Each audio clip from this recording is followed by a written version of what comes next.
Good afternoon and welcome to the Midday News. Here's what we have in the bulletin. Health Ministry accepts findings and addressing breaches outlined in Auditor General's report.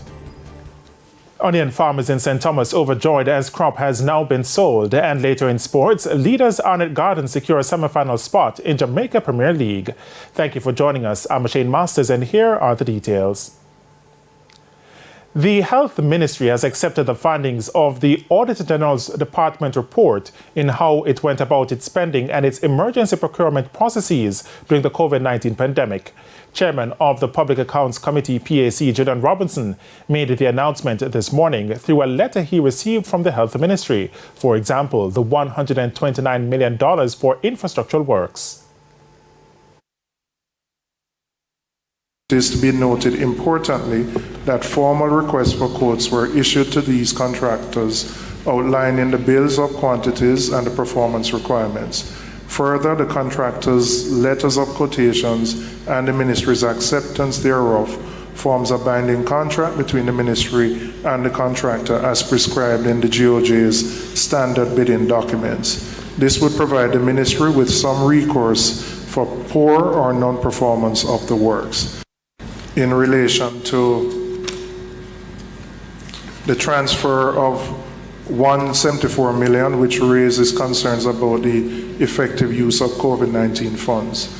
The response from the ministry will strengthen its internal emergency public procurement processes to ensure adherence to the Public Procurement Act and related guidelines, as well as the Financial, Administrative and Audit Act and regulations. The ministry accepts this finding and will ensure in future that the requisite approvals are obtained by the Ministry of Finance and the Public Service. Additionally, the ministry will take steps to recover from the Jamaica Red Cross funds spent on non-COVID-19 related activities. But what about the television sets which were purchased by the ministry? The ministry's Permanent Secretary Dunson Bryan said that those were purchased to retrofit two facilities. In order to house persons in an isolated way in a quarantine facility, we had to provide basic amenities for their comfort, for individual comfort, because we were removing from persons their freedom of movement. And they had to stay in those rooms for sometimes up to 33 days. Mr. Bryan noted that the facility was also retrofitted with cable and internet services. This was done for a similar site in Kingston to a building which the Permanent Secretary says is owned by the Health Ministry. He further noted that those television sets are now in the Health Ministry's inventories. Auditor General Pamela Monroe Ellis says her department is now satisfied with the Health Minister's responses to these breaches which were identified by her department. I have no further issue subject to the response provided by the Ministry of Finance in its submission to the Public Accounts Committee, given that the ministry indicated that action would be taken to correct the issues going forward. As it pertains to the matters raised, two matters in relation to the lease, that is one which I was not aware of. The parliamentary opposition maintains that Labour Minister Karl Samuda continues to fail the workers of Jamaica. The latest broadside of the minister comes from Dr. Angela Brown-Burke over the treatment of complaints by farm workers in Canada. Halsheen Burke reports. The government is being blasted for its handling of the complaints by seasonal agricultural workers in Canada. The matter was once again brought to the fore at a People's National Party divisional conference in Manchester on the weekend. Opposition spokesperson on Labour, Dr. Angela Brown-Burke, says Labour Minister Karl Samuda and the government on a whole have failed the Jamaicans who are on the programme trying to earn an honest living. The workers have complained about inhumane and slavery-like conditions on some of the farms they work on throughout Canada. It led to a fact-finding mission which was headed by trade unionist Helene Davis-White.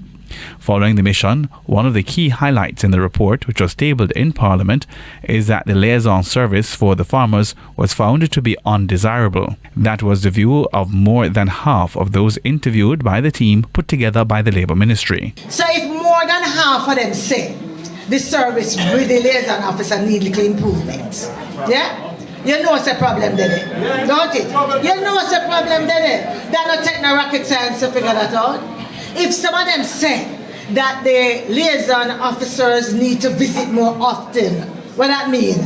Them not visiting enough, not true? And so I come back and I say the real problem, comrades, is with the minister. But why is that? Because the minister don't really care what is happening there.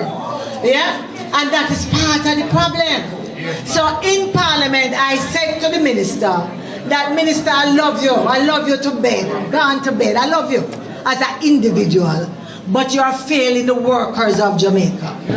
You have failed the farm workers. You have failed the security guards.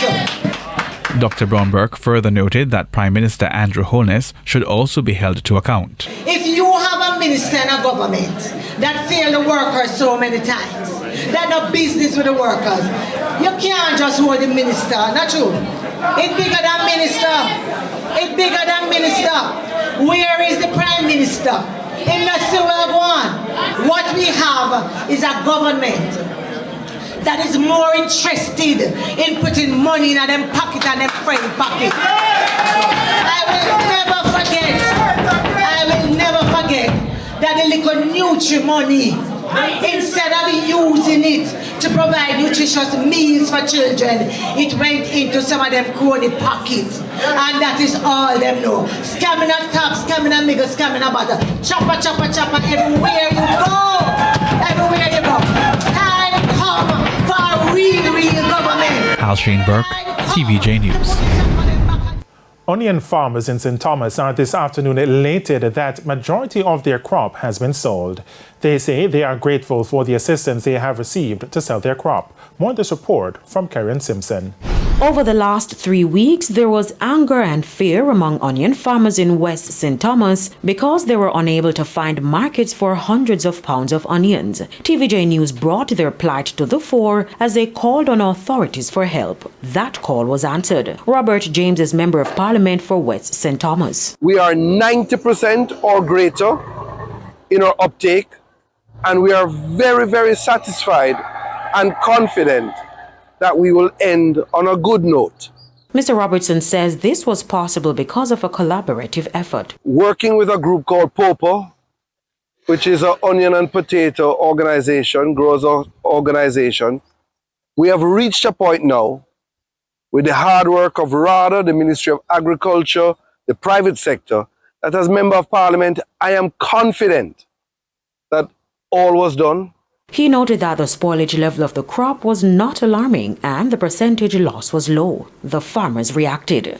We are at the almost very end of the onion season. We have had a tremendous season of onion we have never seen before. The Lord has showered down His blessing upon the farmers in the eastern section of the island. We would like to thank all the bodies and the entities that come around and assist the farmers in terms of sales. I'm greatly giving thanks for everything the government and the MP have offered us. The country's agriculture sector is on track for a 7th consecutive quarter of growth. Minister of Agriculture Colonel Charles Jr. has committed to exploring new ways of creating linkages for farmers so they can sell their goods. Carrie Simpson for TVJ News. And it's time for a break here on the Midday News, but please stay with us. More stories when we return. Welcome back to the Midday News. An unidentified man was fatally shot by the police at 8 Rivers Plaza in Ocho Rios, St. Anne yesterday. 2 other men were stabbed during the incident. One was treated and released from hospital. According to the police, about 2 p.m., 2 employees of the Sakura restaurant had an argument during which one stabbed the other with a knife. The police were called. When they arrived at the scene, the brother of the man who was stabbed attacked the other restaurant employee. The man was stabbed several times. The cops say the brother ignored their orders to stop the attack and was shot. He was pronounced dead at hospital.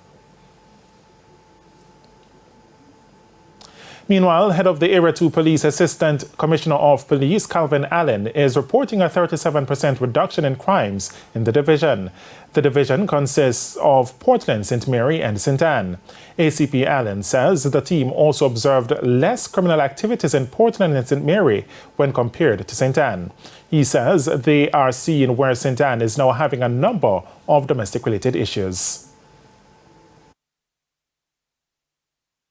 I can remember vividly a 67-year-old man 2 weeks ago in the Claremont area that was watering his lawn, and he was gunned down right in his lawn, in his front yard.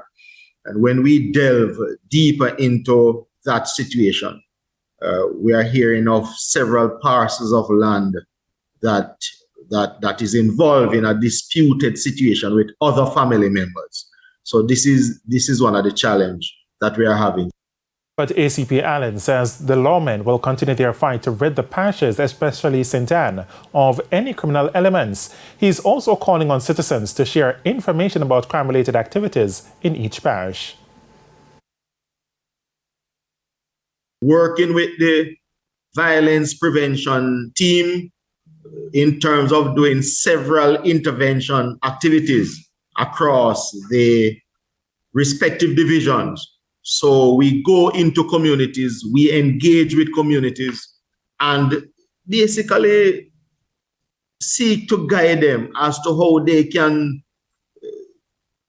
solve or attempt to solve their disagreements without resorting to violence. The St. James Police are probing a double murder at the People's Arcade in Montego Bay Monday morning. The victims have been identified as 30-year-old Ricardo Green, a vendor of Glendevon in the parish, and 24-year-old Vanessa Hopkins of a St. Anne address. Reports are that sometime after 8 o'clock, a resident went to a room occupied by Green inside the arcade and discovered the man and woman with their hands and feet bound and bullet wounds to their upper body. They were taken to the Cornwall Regional Hospital, where they were both pronounced dead. There have been concerns that inflows to the Universal Service Fund, USF, are decreasing. However, its CEO is assuring that's not the case. More in this report. We're not running out of funds. Yes, the Universal Service Fund, as you know, is not as liquid as in time past. But with all certainty, we are planning properly just to make sure that these projects stay on the book. There have been calls for a tax on select data services to help improve Jamaica's internet infrastructure. This as inflows to the Universal Service Fund, USF, have decreased because fewer people are making straight calls to Jamaica. Taxes collected from straight calls to Jamaica are used by the USF to roll out Wi-Fi access points. The reduced funds have been hampering progress. CEO of Universal Service Fund, Daniel Dawes, says despite the calls, the agency is still able to stay afloat. Government is looking at ways to add additional or to provide for additional streams. Really, maybe legislative changes. We are working at it. He says between last year and this year, the agency's coffers decreased only by 10%. In the meantime, Mr. Dawes says the agency is well on its way to launch all 189 active sites to provide internet access across the island. He says eventually all government agencies will be facilitated. Already, the Universal Service Fund would have had a number of our police stations connected, health facilities connected, post offices connected, our libraries connected. Right, so, but it will take time to realize the fullness of the objective. Carrie-Ann Simpson for TVJ News. And it's now time for the Business Minute. President of the Jamaica Manufacturers and Exporters Association, John Mafood, says the recent dip in business confidence is surprising. Mr. Mafood says businesses are usually more mindful of the economic trends. When you think about how we have, as a nation, since the economic reform program started in 2014, we have been consistently growing. There have been no hiccups. The debt to GDP has declined, and inflation is back down to where it would be. So I think that they are again maybe not looking at our recent history, and I hope that they see that we are on the right path to growth coming in up for the next 5 years. But he says the dip in consumer confidence came as less of a shock. Further afield, Oil and gas giant BP has reported strong profits for the beginning of the year as energy prices remain high. Profits hit $5 billion in the first 3 months of the year. This was down from $6.2 billion last year, with oil prices having fallen from the peak seen after Russia's invasion of Ukraine. And that's it for the Business Minute. I'm Hal Shane Burke. Thanks, Hal Shane. And now it's time for the top regional and international stories. In the region, Haiti is on the brink of a civil war. That's according to humanitarian group Mercy Corps. This as it's believed that violent clashes between criminal gangs and civilians will increase. Last week, a mob executed at least 13 suspected gang members who had been arrested in Port-au-Prince. The Mercy Corps said that the deteriorating security situation and rising prices have also sparked a hunger crisis in the Caribbean nation. The violence has been worsened by a series of crises facing the country of more than 11 million residents. On the international scene, more than 100,000 people have fled Sudan since heavy fighting broke out between rival forces on April 15. Officials warn of an all-out catastrophe if fighting does not end. A further 334,000 people have been displaced within Sudan. Fighting is continuing in the capital Khartoum between the army and the paramilitary rapid support forces RSF, despite a ceasefire expected to be enforced soon. And a prominent Palestinian prisoner has died in an Israeli jail after 86 days on hunger strike. Kader Adnan was a senior figure in the militant group Islamic Jihad, who Israel had charged with terrorism offenses. According to the Israel Prison Service, Mr. Adnan refused medical treatment before he was found unconscious in his cell on Tuesday. Hours after his death, militants fired 3 rockets from the Gaza Strip towards Israel. No one was hurt. And those are the top regional and international stories. I'm Carrie Simpson. And we head to a quick break. When we come back, Jermaine Brown will have your Midday Sports Report.